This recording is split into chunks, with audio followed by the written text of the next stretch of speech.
Steve Evans, let's just jump straight into Fleetwood Town. Nothing else to talk about. So, really, really tough game, despite them being in the bottom four. Yeah, they're not a bottom four side. I think Bruni, who's a legend of mine, Celtic manager, a Celtic player who got the sack as the Fleetwood boss. Very, very unfortunate time with injuries. Very unfortunate what was all going around that club at the time with the chairman and various stuff that does have an impact when it's that serious. However, in comes Lee Johnson, who's a very experienced manager just coming out of Hibernian. Jumped straight in because the infrastructure at Fleetwood is fantastic. The playing squad, when you break them down, are top six. That's what they are when you break the playing squad down. I know a number of them personally. I've tried to sign some of them personally. We watched a full rerun of the last couple of games, particularly their comfortable win over Exeter, 3-0 at half time. Could have been, should have been more. You only have to look at YouTube highlights to identify the minimum, although we watched the full run of it. Long way to go, etc. No more excuses. They're a good side, but we're a good side, so we have to go there and find a way to win the game. Yeah, I mean, like you mentioned, Lee Johnson's coming in. He's a very good manager at this level, and he's got them in the last 4 games undefeated. Yeah, he's a very experienced manager. You know, the first couple of games he went in and the team was largely the same of what Lee inherited, and obviously he's given those boys the opportunity, but gradually you work with the players on the training ground, you work with them every day, you form different opinions, different formations, different systems. He's come up with a very emphatic system. You know, you get Jack Marriott at the top of the pitch. I was the manager at Peterborough when he went to Derby for an excess of $6 million. A few years ago, I said like 10 years ago. Behind it, Ryan Broom, who came up from Cheltenham to Posh for nearly $1 million. So these are big players, you know, and there's spread them. You get centre back in from Celtic. We tried to have a conversation last summer with Celtic, but he went with Bruni to Fleetwood and he knew Bruni and looked up to him. So we understood all that stuff. So this is a real good team that we're playing in a good crux of form. They wouldn't have wanted not to play last week in international break. I think I heard Lee's words. Well, I think Lee's mixed words. He went to Dubai to work on the other Fleetwood project. So he had a few days in Dubai. But they'll be well rehearsed. They'll be tactically astute. They'll be aware of us. They'll know everything about us through Lee and his staff. And it makes that a difficult game for us. But a lot of respect for them as a club. Loved Andy Pilley. He's got in trouble with other issues that I would not dare comment about because I know nothing about it. But Steve Colwood, the CEO up there, and everyone, they're really, really good people. So we look forward to saying hello to some of them that are there. But we know we're in for a tough afternoon. It's the first ever meeting between the two clubs as well, so a lot of Stevenage fans won't know anything about the ground. I'm guessing you've been up there once or twice. Yeah, I've been there lots of times. I've been there back in the days when I think Fleetwood went through a stage. I think they got about 7 promotions in 9 years coming from the North West Counties League when Andy Pilley took over. Mickey Mellon, of course, was the boss that was enthroned with 3 or 4 of those promotions, and Mickey's had a wonderful career now, Oldham gaffer. But it's beautiful main stand, as you can imagine, like typical non-league. It's a beautiful main stand, but they're in League One because they deserve to be, because they've signed some good players.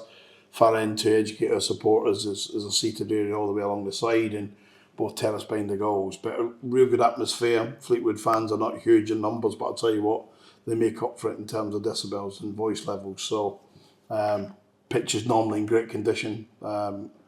Based on the other sea, it's a good place to go, but it's in the northwest. It's in November, so we expect it to be a bit wet and a bit windy. Yeah, apparently it might be a bit chilly as well. Yeah. So Yeah. I mean, what does that or anything? Do you go there and just? I guess you just have to be resolute from the minute and then try and take every vote. Yeah, listen, we've got a number of ways of playing. You know, Lee Johnson will be guessing now whether we're playing a 3 at the back, a 4 at the back, a 5 at the back, a 3 up front, a 2 up front, a 1 up front, a 3 behind it, 2 support, 1 support, and 3 support, and he'll be guessing. But we know what we're doing. That's the most important thing. And I think we've got less guessing what to do with Lee because he's going in and over elimination of different styles and ways to play. He's found a system led by Jack Marriott that really, really works for them. You know, and if you look at the 4 lads that support, it's a very attacking Fleetwood side. This is almost like 5 up front, if you like. It's like a 4-1-5, if you could say that, but it is.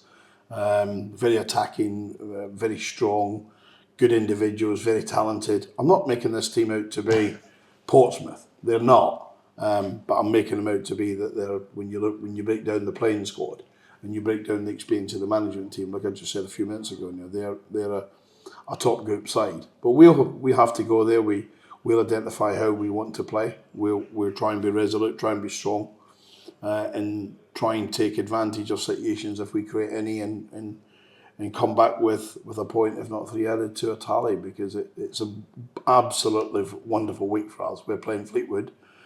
I think in many respects they're an established League One club now under the Pelly family. I know it's now changed, but what was Andy Pelly, but under Lee, they're established in League One. They're having a problem at the minute. And then we play Portsmouth on Tuesday night, which is the real benchmark for us in terms of everything we're trying to do. And then we all look forward to the magic of the FA Cup. But we've got a long trip on Friday. We'll prepare properly as we always do, and we'll, as I said, we'll try and win the game. Well, one thing that's been helping you win games this season has been the defence and the goalkeeping. Was it 9 clean sheets I read in a week, in the most in the AFL? That's just a fantastic stat. Yeah, I think it's credit to all of the boys at the back. Obviously, the goalkeepers quite rightfully get the recognition and the tick in the boxes when there's clean sheets. But I think arguably we could say that when our central defenders and full-backs or wing-backs turn up, we're very strong. You know, when you're Pierre Janis, Nathan Thompsons, Van Kooten, Wildens, they Sweeneys, they turn up with strong. You know, your Wildens, your Kane Smiths, your Butlers, you know, they're very strong. So we try as best we can to make sure that we give our strikers and forward attacking players, defensive boys, the chance to go and score a goal and win us a game. The last couple of games have been 1-0. We've had very limited efforts on goal against us, so we'll settle for that on Saturday for sure. And then hopefully we can take a better percentage of chances we've made, because we've made a huge amount of chances in the last 2 games, but had to accept it's a 1-goal victory. But I would take that on Saturday.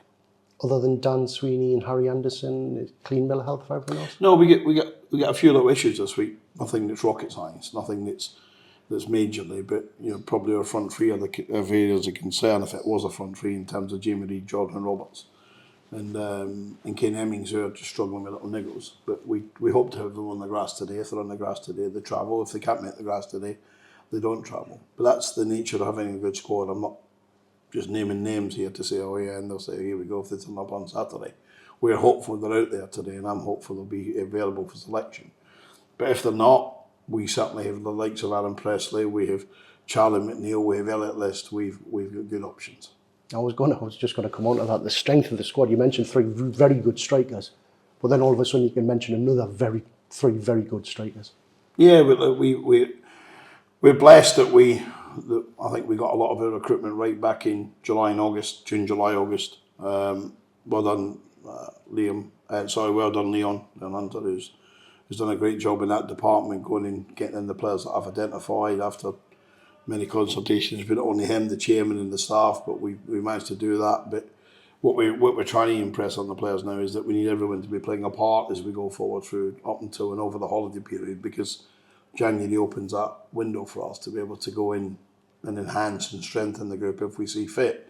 So we need to make sure that we ourselves are saying that we'd find it very difficult to go and find better options than what we've got, and it's going to be a big opportunity for the likes of the Atlas and Aaron Presley's and young Charlie and people like that to step up now if 1 or 2 people are going to be missing for a few days. And just finally, since it has been a quiet week, let's talk Euro 24, Scotland qualifying. Little smile there, is it? Well, I'm certainly going to Germany, and I think the family might be going in a different direction. I think one will be going in Emirates or British Airways or any other airline that goes to that goes to Dubai or those places, and I'll be on that little squeezy or Ryan squeezy or whatever squeezy it is. I'll be on one of them trying to get on to go and see Scotland. But I'm immensely proud we're there. Everyone will say we're not going to be there very long. I don't really care. Steve Clarke he's a friend of mine. He has done nothing short of an outstanding job in galvanising a country that were fed up at national level of the football. Totally fed up. And Steve's come in, and him and his staff have worked so hard. And the best compliment I can give him, I was getting messages on my phone over the weekend from John McGinn, of course, of Aston Villa, and Big Naismith, who played for me at Peterborough, but good friends, and they were messaging me about how great it was for a country. And living in England for 30 years, but being a proud Scotsman, I'm really pleased. As for England, is it England or is it Harry Kane? Is it the same name? I don't know. Same team. Same team.